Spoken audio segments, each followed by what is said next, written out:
if your portfolio creates more questions than answers, I think that that's already a problem. A more realistic scenario is that someone is just gonna open it 20 seconds. Did I get hooked or not? You know, portfolios are just like an exercise on like storytelling. The outcome that you want to drive with that story, it's for people to be like, oh wait, I actually want to learn more about. Juan, what are your thoughts? All right, this is an interesting portfolio for sure. So, I mean, I'm gonna start by saying that I like that it's simple. You know, it's not necessarily like trying too hard. You know, there's like some kind of like interesting visual choices, like using the like lime green as like an accent color in the icons and like in some buttons. I like that. The photo like in the hero image, I think that that's also kind of cool because you're like, oh okay, like I mean, I guess it kind of like makes me think like he likes music, you know. I think that there's something about that which is cool, you know. I think like people should use photos that like represent them in whatever way they think like it's gonna represent like their passions and their values and their beliefs, you know. I think that's important. Where I start kind of like, so like that first fold, I'm like, okay, that's cool. And then like when I move into the case studies, like the first thing I'm like, I feel that white box is too striking, you know. It kind of like threw me off a little bit, seeing it feels kind of like off place. But I don't know what you guys think about that. As in, it was too much contrast. Is your point? Yes, kind of. Yeah, it was like I was expecting kind of like a dark theme type of portfolio, and then like, whoa, like what's that, you know? But I mean, like that's then like you move a little bit more, and then with the green, it kind of looks cool, you know. So I'm just critiquing kind of like the visual choices, you know. I kind of but that first one kind of like felt off. I'm with you on that because to me, like the green fits in with the green he's already kind of introduced throughout, and so then like having it being white feels a little odd. And so the other thing that's a little bit odd as far as a visual choice is having, you know, hard corners here when everything else has rounded everything, even up here. So it's like it's a very odd choice to have that rounded, like not rounded. The other thing I was going to mention was just like these look like buttons to me, and they're not. They do not look like tags. And so like that to me is totally like a red flag to me. If you're going to like use something that looks very interactive and it's not, then I'm going to be curious about what types of design you'll use. Totally. You know, yeah, I'm glad that you point that out because like, yeah, there are tags and they really kind of like have a feeling of like a button, and the what makes them feel like buttons is the fact that there's like an actual arrow button at the bottom. So like that's kind of like following all that kind of like the same visual line, you know. So it's just like, oh, are these buttons or not? You know, it's kind of weird. But you know what's interesting about the border radius that you mentioned? I also feel that he went like crazy with the border radius. You know, like border radius is just like people think that it. I mean, I like border radiuses because it kind of like smooths out everything. You know, it kind of like gives like a flowy vibe to your UI. But there's such a thing as like too much border radius, you know, and in this particular case, it just feels excessive. You know, I will have like done like half of that maybe. Sure. I totally get that. That's a very personal take, but yeah, I can see that. Yeah, like, I totally hear you on probably like 32 pixel, maybe 16 would be perfect. Yeah, I mean, totally personal. Yeah, for sure. I totally hear you on that, though. I think the thing for me, the only thing that bothers me about it is the fact that the inner image doesn't have rounded to match. I think that's like, but I hear you, like definitely a personal touch. I liked the coming soon down here. I thought that was a nice touch where they are disabled and it had things like showing that here's other things that are coming. The only thing I didn't like is the fact that these look like they're interactive. Like that's not good. Right. What on hover. Right, but like let me ask you something. What's the point of having a coming soon? You know, like if I'm like an employer, and then you show me a coming soon, it's just like there's only two possible thoughts that I could have about these. Like one is like, I don't care. I mean, like, why are you putting something that's coming soon if I cannot see it, you know? Sure. The other one is like, oh, it's interesting. It seems like he's working on other stuff, you know, but like, how can I be sure that he's actually working on it? You know, it kind of like creates a lot of questions and not like, it doesn't give me answers. And like a portfolio is about answers, right? So like if your portfolio creates more questions than answers, I think that that's already a problem, you know. So totally. If this was my portfolio, I would probably not have it coming soon, you know. I totally just like put it when it's already Yeah, that's a really good call out, Juan. I think the thing in my mind, what it says is like, I would expect this to be up soon. I think it'd be cool if he had a date on there, if you're going to have that. That way, like, at least you can say it's expected by this time. But one of the things I've seen with coming soon in the past, which I did like, was they would put as much information as they had and said, I'll be updating more as it comes in. And I've also seen it coming soon where it's like, look, I actually have the deck made. I just don't have it in this form. Here's the deck. And so Got it. I've seen that too, which I like. But I totally hear you on that with like putting up too many questions and not answers. I think that's totally valid. I also think that it would, like, on the positive side, I think like visually it was the right treatment, right? Like making it look disabled and everything. I think that you're right about like that was the right choice. I just think generally that section, like, it doesn't create like an inviting feeling of like, I want to learn more about like these coming soon projects, you know? Totally. Not really. Well, the other side of that too that we should talk about a lot is this person is saying, like, Prakash is saying that he's a UX UI designer, but then you come down here and this is branding, logo design, and like, you know, very much the visual design side of things. And so that's fine. You can be like skilled in both, but I'd put this on a completely different page. Like I wasn't thinking about I see what you're saying. But this doesn't belong on the home page if you're saying you're a UX designer. Yeah, I can reflect a little. I mean, I can relate a little bit to that with my early portfolio iterations when I was starting my career. I think like I had like that.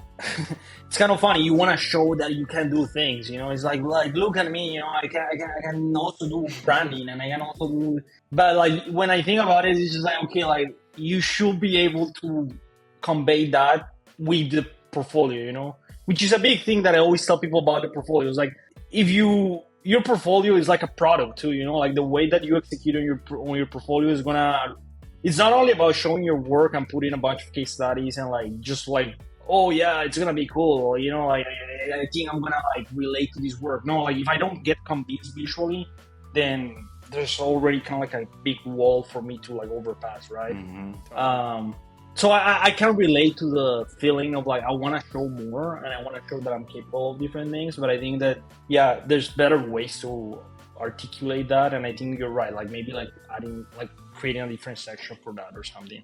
For sure. I mean, overall, he did an amazing job. I want to say, like, this is a portfolio that when you look at it, you can tell, like, there is an eye for detail overall. Even though I didn't open a single case study, I'm like, okay, there is a sense of craft. I can tell that he's, even if he's early in his career, he's really not green, or if he is, then it's gonna take him no time to ramp up. I can really tell that. But the detail, the type, the spacing strategy, the color usage, even though that kind of white card like you talked about, Juan, is a bit much. Just having them green would be perfect. I guess like the only thing that's on my end that was confusing was the design principle section. I don't really know if that's I'm with you on that. I read that earlier and I thought I didn't know if take it out. Truly I was like, why is... Well, but the cool thing about it, though, is that it's not the usual thing of the UX process that no one cares about, right? It's like, and empathy and this and that is like, just like take this out. But here it's kind of more interesting. Like the open-minded one is actually, the open-mindedness one at the end is actually pretty interesting as to, it's kind of like opens you up to who is as a person that is not taking himself too seriously. So it's actually good, right? But I don't know if I would call that design principles, maybe more like, I don't know, my beliefs. My design process, beliefs. My beliefs, exactly. Yeah.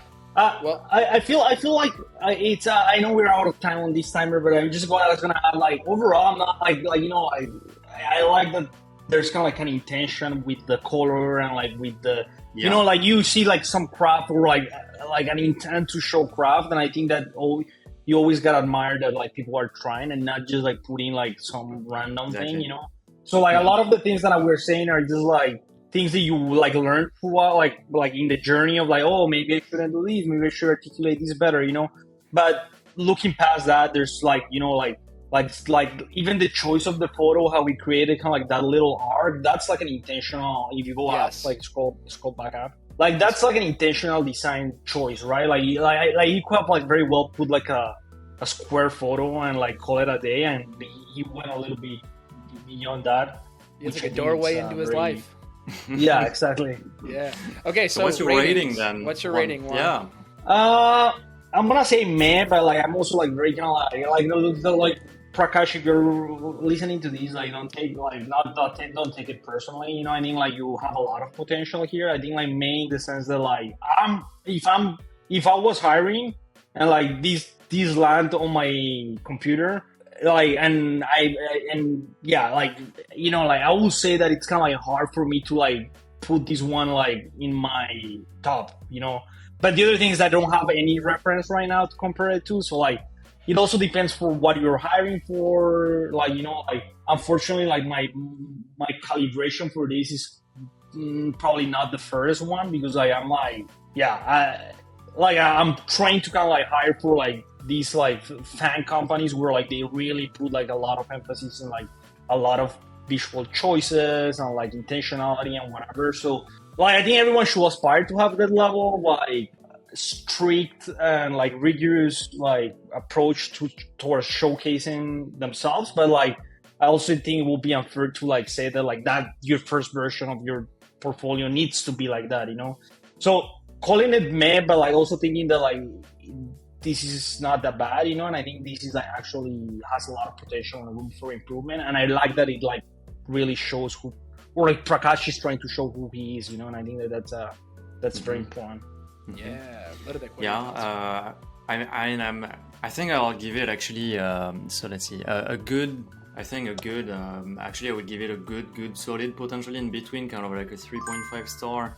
One interesting thing about portfolios is that the way that they work, or like the way that they the way that they work for you, or it's not the way that they work for other people, and that's like, you know, like it's almost always like there's like you always need to understand that like. You are just trying to like elicit like a general feeling, you know, and like what this created for me is like, oh, this person is actually trying, you know, like this person is actually trying to.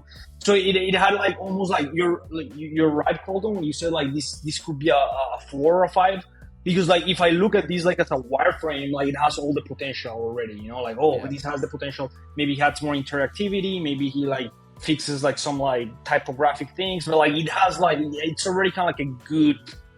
Tunnel into like something better, I think. Yeah, 100%. Big time, 100%. Big time. Well, so it's time for our first palate cleanser, where we ask you a question in between. So cheers, and the question, which I absolutely love, is what advice would you give to someone on their portfolio if you did not want them to get a job? If you did, I mean, there's so many things that like you can get wrong in a portfolio, you know. So like if like I'm trying to think about the most like crazy thing that would just like make me like completely maybe. It's a hard one. Yeah, it's a hard one, but you know what? I think like there's something about portfolios that like if like okay, so like maybe I'm too picky, you know. Maybe I'm too kind of like maybe I'm the only person who does this, you know. But like I actually have like. What's the name of that extension? It's called Wapalizer or whatever. There's also like another company, Build With. So it's this extension where you kind of like open a website and it tells you like what's the technology that it's using. Oh yeah. You know, I don't know why, but like sometimes like when I open, like, this is called completely unfair. Like this is gonna sound completely unreasonable, but perfect. If I open and then I see all those technologies and I start seeing that it's just like, oh, like this was built using Wix, bruh. I'm like completely turned off. What if it looked amazing? But like, it's. Exactly. Okay. So like, here's the thing. Like, if it look amazing, then I'll be like, yeah, I'm just being stupid. You know, like my opinion doesn't matter here. You know, but like, it's kind of crazy how like even little details like that, like it's like okay, like I'm pretty sure it's better. There's like, yeah, like I think there's actual proper technology platforms that allow you to build just for portfolios. I think that's yes. There's better options than doing your portfolio in weeks. You know, that's all that I'm saying. You know? Oh, you cracked me up, my man. gosh. That is hilarious. What advice would you give someone if you did not want to get a job? That's unreasonable. Don't use Wix. Use Wix. But that was totally unreasonable. You know, I think like that, like to actually answer that question like in a more truthful way. I think just like in general, when I see a website, a portfolio that like. No craft at all, you know, like people just like when I see like typography usage or color, bad contrast, like doesn't look like that. It just looks like a non-designer put it together. I think that's already so. Like, just make it look like you didn't care, and that's it. You know that Well, you don't want to get it. At least Prakash is safe because he built it in Framer, so he's good to go. Framer's good, yeah. Yeah, it's good. Yeah, at least he made the cut. Wow, that's so funny. Okay, so let's take 2 minutes. Let's look at the about page, and then we'll talk about it. A few moments later. Juan, what are your thoughts? All right.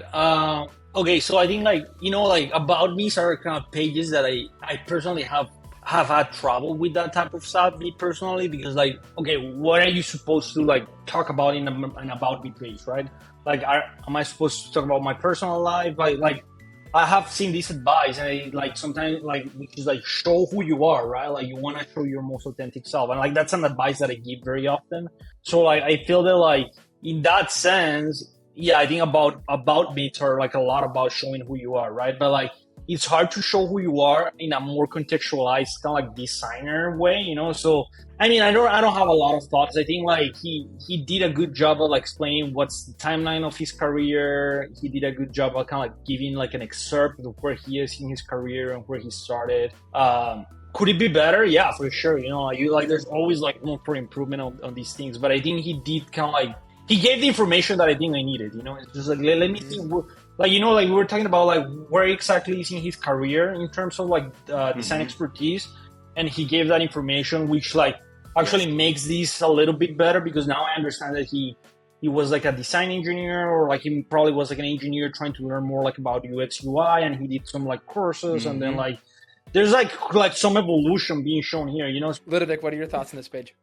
So at first I was a bit. Well, first of all, I was taken off because the video started automatically without me doing anything, and I had sound in my earbuds. I was like, oh my gosh, what's happening? Colton, did you turn on some music? You're like, no, it's the portfolio. I was like, so this is an instant turn off, right? Where I was like, oh no, why? You know, I don't mind having the video, and I think the video is actually great. If there is a way to pause it on page load, that would be perfect, because otherwise it's so intrusive. I don't know, imagine a hiring manager somewhere in the middle of a big room with a lot of people, and all of a sudden this music starts playing. It's like, it's so embarrassing, right? Yeah. So anyway, so besides that, the thing about landing on the page was like, whoa, there is a lot of text to read, right? And so I feel like if he took these paragraphs and maybe placed one above and two below the video or whatever, right? Just to break it up a little bit, would have felt a bit friendlier to even get started with it, because I felt almost like, wow, so it's going to be a lot of work to read all that stuff. Though what he wrote was actually pretty good. So, and actually at the end, there was a lot of humor, and I think he did a really good job with it overall. And then at the end, the timeline of his career, I think that really is the thing that helped me connect with him at a human level and understand his path the most. The pictures, the colors, I feel like it's fun, it's poppy, I get to see his face, I get to see his past, how it led to what he does right now, and I feel like this is the most relevant part of everything I've seen so far. And maybe I would just reverse it. I would say maybe put that up front or a bit higher, and not play that video on page load. Yeah, definitely. On page load definitely threw me off. It's the one thing is the video definitely has production value. It's a nice video. Like you can tell he like put some time and thought into it. I guess for me, I think kind of to your point, Ludovic, there's a lot of text here. It can easily be broken up if you put an image on one side of it or above it, or like actually show more of who you are as a person. Like add one more image, adds more personality. You could have this as the text below it, and then you have this, you know, maybe next to the video, and so like you could easily have it kind of chunked down in a way that's more easily digestible. Yeah. The only thing that threw me off of this page other than that was on the previous pages, this color, this green is what's interactive. And so in this case, this looks like interactive text. That's true. And so I thought that, like, when I first went through this, that those were going to be links, and they're not. And so, like, what I would tell him is if you want to do that for highlighting something, then maybe do, like, a highlight style where it has, like, you know, like, people have been using this a lot, where they put, like, the color behind the text, and it's almost like a highlighter went across it. Like, that would be a better way of going about it without it making it feel like it's interactive. And then the only other last small thing, which I fully believe in the Oxford comma. Down here, wireframing, prototyping, no comma. and and typography, excuse me. So to me, that's something that almost we should put on the drink list, because the Oxford comma like can save lives. So yeah, no, and I also saw like another kind of like grammar mistake somewhere. But I mean, like it's fine, It's not like it's small. It's so small. Yeah, it's like not like like it's not like he made like a terror the Oxford comma. I mean, like I get it, but like I also feel like one thing is like get grammar right, like there's no excuse to get grammar wrong. But if you just like make a little typo here and there, I think that's fine. But I was gonna say something about the green. Like to his defense, like the green buttons in the first page, they have like an underline, right? So, but I still agree with you. Like it feels interactive. Like there's not that continuity. And I don't think an underline is enough, like afforance to like differentiate between like making something like just like a little bit highlighting something and making something interactive. But what I'm trying to say is I think he understood that there's like a difference between an interactive piece of text and just like a highlighted piece of text, and the way that he did that was like through the means of adding like an underline, and not like he probably didn't understand that color like carries so much weight, that like once you go into these, you might still remember that green is the interactive kind of like concept, and then like maybe people are gonna try to click that. Totally. Okay, so ratings. What about ratings? Yeah, ratings. I was about to say, Juan, what's your rating? I'll give this one a good. Let's go. Moving up, Prakash. Are you sure you don't want to give a good enough?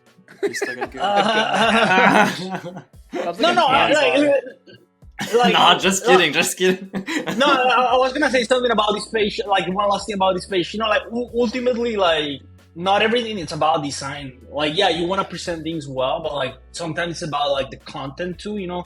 Sometimes content matters way more than like the box in which like it's unwrapped. Like if the content speaks to you. Like it gives you an idea of like who this person is. I think that has a lot of value, right? And even for the video, I know that some people are gonna be like, well, but why did he put the video there? And I'm like, well, I mean, like now I can relate to this person like at like a more human level, like now I can. And it's kind of crazy what like that those little details have, I think. Yeah. No, it's all good. You can totally give it a good, and I think I'm gonna also give it a good. I'm between good and actually good enough. I feel like he did a good job. This is the first place so far. I'm like, yes, I'm connecting with him at a human level. I feel like he might be a fun guy to interact with, to have in your team. I feel like I want to know more about him as a person now, right? And that's the entire job of the About page. It's connecting kind of that background and his personality, and I think so far this page helped him to do that and to connect with me, so that's good. So good. I'm gonna give him a solid on this, and the main reason is because the video, I was like, wow, you actually put in time to creating something like this, like just to showcase that, like that took time to do that and put that together. And like overall, the issues I brought up are pretty minor. Like it'd be better if there was a picture up here to see him more, but I really don't think it would take that much to make this a kick-ass. Like I really don't. I'm with you. I completely agree with both of you, and I think that like all things considered, we're giving him pretty like straight feedback. Where like I think if he takes what we are talking about, like he could quickly ramp up on all this stuff. So if I could do something about the video, like one suggestion I will give is just like it feels a little bit kind of like in between. I mean, I get why he has the video in that position, but it feels a little bit too much on the way. Like maybe there's maybe like adding like some like thumbnail smaller, and then you click it and it like opens up in a modal or something, definitely don't autoplay it, I think like the autoplay, there's better ways to do like make people watch your video. And I think one is like just like a proper call to action would be like I'm also highly interested in video production. See some shots that I took recently and I edited recently. That's more inviting than like an autoplay. I think an autoplay is like a very kind of like non-user friendly pattern. So it's forced on the user. Yeah. And let's say autoplay and it's muted. I don't mind that as much, but like generally don't autoplay. So Yeah. cool. Well then, okay, it's time for our second palate cleanser. So cheers. The next question for you, Juan. Would you rather work with the world's best product manager and the world's most mediocre developer, or the opposite, the world's most mediocre product manager and the world's best developer? Best developer always. I mean, like it's, that one's so easy, you know. It's just like because like here's the thing, like product managers and product designers, they already have like a lot of overlap, right? You know, so like if I want to go and build something cool, like I need like actual like developers, you know, like the product manager. It's like product managers are important, but if I'm just gonna build shit, I just need a developer, you know. So like, yeah, that one's pretty easy. Yeah, Okay. best developer. So then let's hop on that first portfolio. I put a time in for 5 minutes. That way I have a little more time to look through this. If we finish earlier, we can all stop and then just, hop back in. But I'll press go and let's look through this first one. A few moments later. So Juan, what are your thoughts? All right. I honestly think this is the best kind of like detailed page of the whole portfolio. You know, like I also did kind of like look into like the other case study, and like, yeah, it was equally good. Yeah, I like a lot of things. First of all, that kind of like video playing at the top, I think that's pretty cool. Like it almost feels like you should be doing more of that, you know, like just showing. It starts kind of like painting a story, right? Like, oh, okay, this is an app about like payments, and there's like QR code, and there's like, I don't know, it starts like telling you a story, and with the title on the video, improving the UX and CX of a contactless food ordering app, and then you see that you start getting kind of like immersed into the story. I think the way that things are being displayed, you know, kind of like with the headings to the left and the text to the right, it also makes it pretty easy to follow, you know, and that's a big thing about portfolios, is that sometimes they're just like the case study looks interesting, but I mean, just so people know, like no one's gonna read all these, you know, like you're just skimming, right? You're just trying to find for like nuggets of like value, and then like when you see something that catches your eye, then you read like that thing that caught your eye, right? So like I think this portfolio, like with this layout, is very good for that. It allows you to kind of like, okay, let me just go back and forth, like understand, like see his artifacts, like try to see what was he thinking about, like with the solutions and what are the problems. So yeah, I really felt that like I learned like a couple of things just by like of what he did with this app, just like without like needing to read too much through it. So I see a lot of a lot of value just in the way that this layout is being presented. Like the content, I mean, you know, like this is always kind of like a big one, which is like, what content should I put in my case study, right? Like what artifacts should I put in my case study?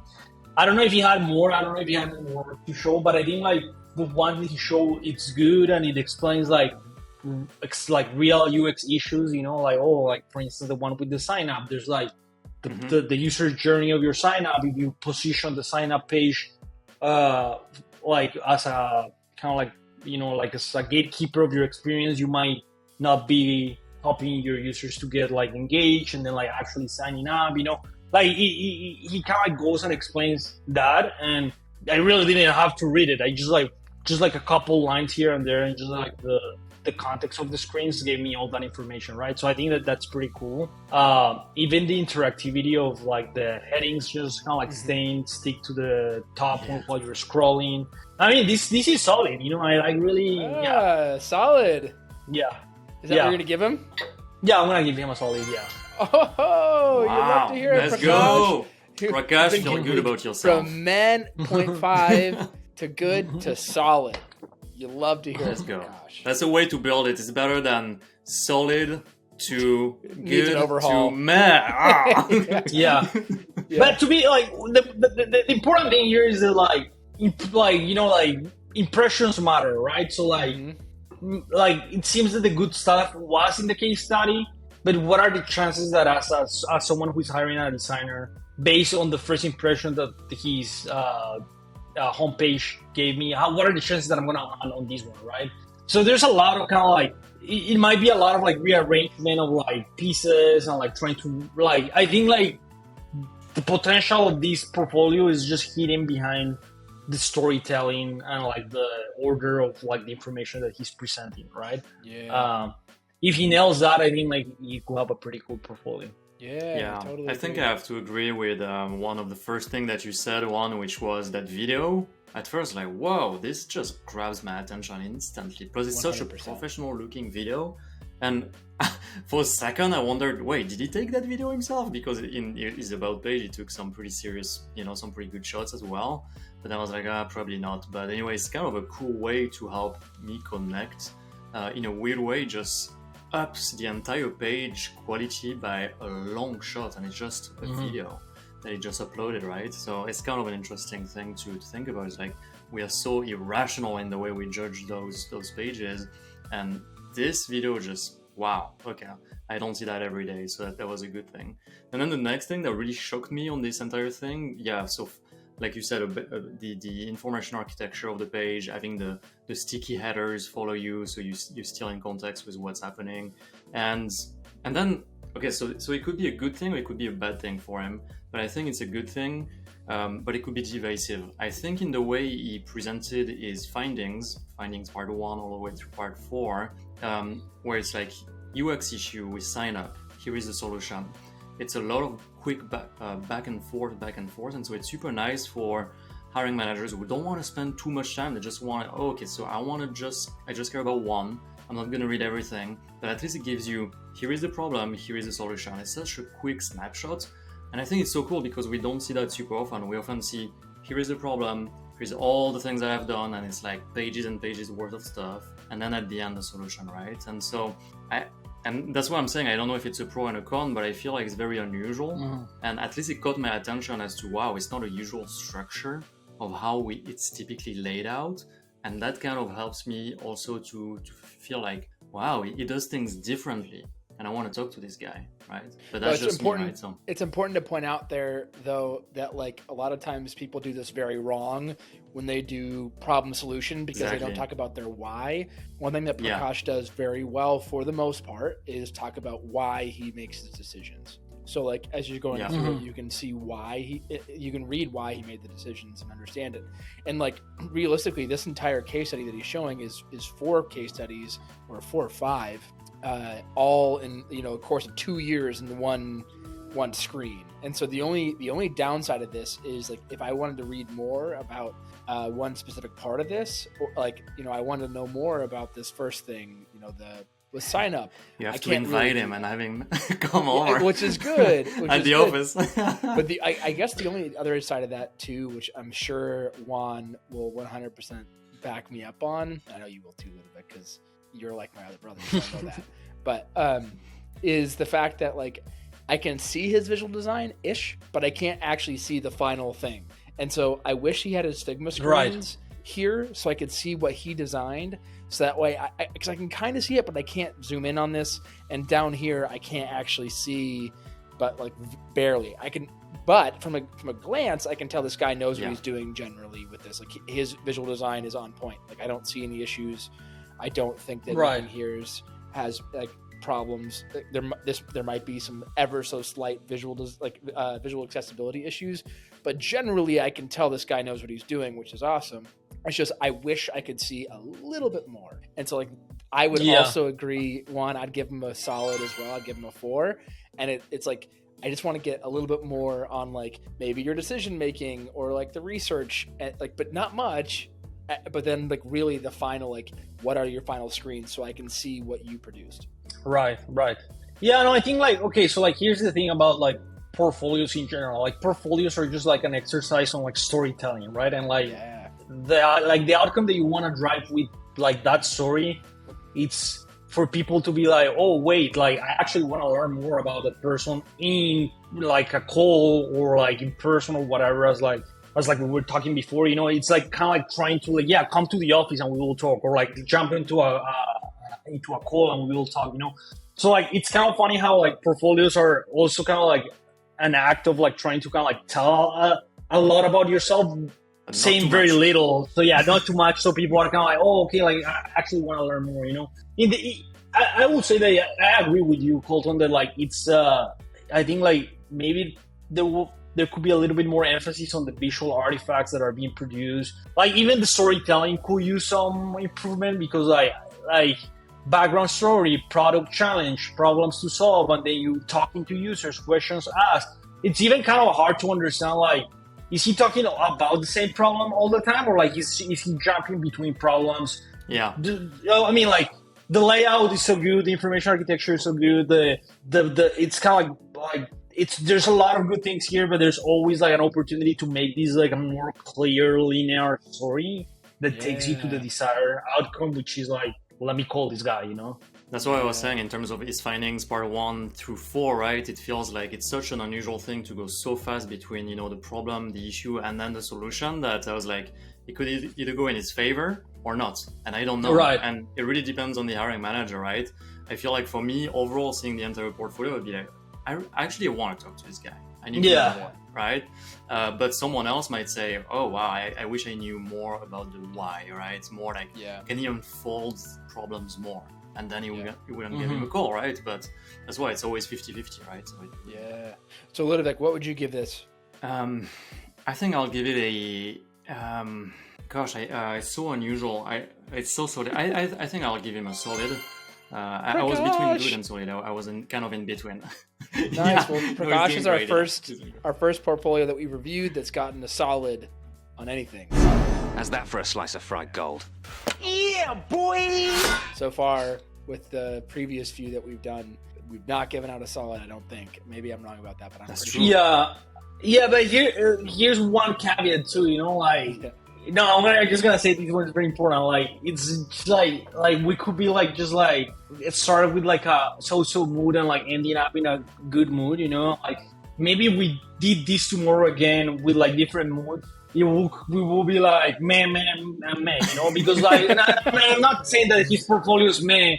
I'm saying that like it's a very fluid type of thing when you're like reviewing a portfolio, and in the real world when people are like reviewing multiple portfolios, what's gonna happen is that like it's gonna hit you as you are, like at that particular moment, right? So like we had like a little bit more time to digest it, like find the good things about it, like value all the great work he has done and like all the growth that he has done as a designer.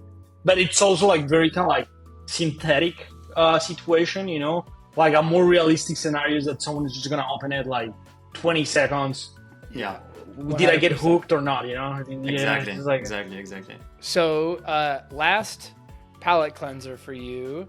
So cheers, gentlemen. So if you were in charge of the UX design for a time machine, what would be your top priority? Ability to go like so like it depends. Like it's like only time machine means like okay. Here's the designer coming with a bunch of questions, but like I guess that like first of all, are we talking about a design a time machine goes like only toward the future or like kind of like move like imagine it can do whatever you want. It can do whatever you, like the ideal time machine, like as far as the specs. Okay. What will be the most like top priority? Is what you're asking, right? Yeah, exactly. From your perspective, from the UX point of view, what would be your top priority? I guess that I will probably need to ask more questions and gather more requirements and like trying to understand better the context of what we're saying. That's the good answer. That's the answer. Always. That is the answer. But that's like the classic design answer. I love it. And if you had to give an answer, like the CEO is like putting you on the spot, like what is your thinking? Yeah, no, just playing with it. I would say that I think that the top one would be like look, you're traveling in time, right? Like you might have like an idea of where you want to go, but like you don't know exactly where, like how it's gonna look where you're gonna go. So like as an example of that, if you're moving into the past, you might look into a book, some records, or like if it's in your own past, then maybe you understand what's going on. So like that shouldn't be so much of a problem. But if you're moving into like the 1800s or 1600s, like how much do you know about how things were there, right? Now, if you're moving to the future, there's even more mystery and like more uncertainty, right? So I think like the top feature for me will be like some kind of like briefing, like when you're jumping to the machine, where like maybe there's a screen and then you're like, okay, I'm going to 2100, right? Like, and then like just like brief me like on things that I need to know to survive there, and like, you know, maybe on like do like in 2100, like maybe or 2100, like maybe I don't know, like I need to wear like the earth, like climate change so much that I need to wear like some sort of device, you know. Do you have that device with you so you can bring it to the future, you know? I don't know, I guess that like a time machine, given that you're moving through like to time space and like things can be changing so much, you want some briefing of like where are you heading towards, you know? Yeah, totally. Well, that's really it from us, Juan. Thank you so much for your time. Before we hop off, though, are there any projects that you're working on, things like, or just in general that people can go support you on? Just like follow me on LinkedIn. That's the only thing that I do nowadays in terms of like sharing. I have been working on side projects and stuff. I might share some of those soon, you know. But yeah, I guess that like I will tell you like follow me on Twitter, but like yeah. I don't have a Twitter. I don't use. I mean, I have a Twitter, but I don't use it that much.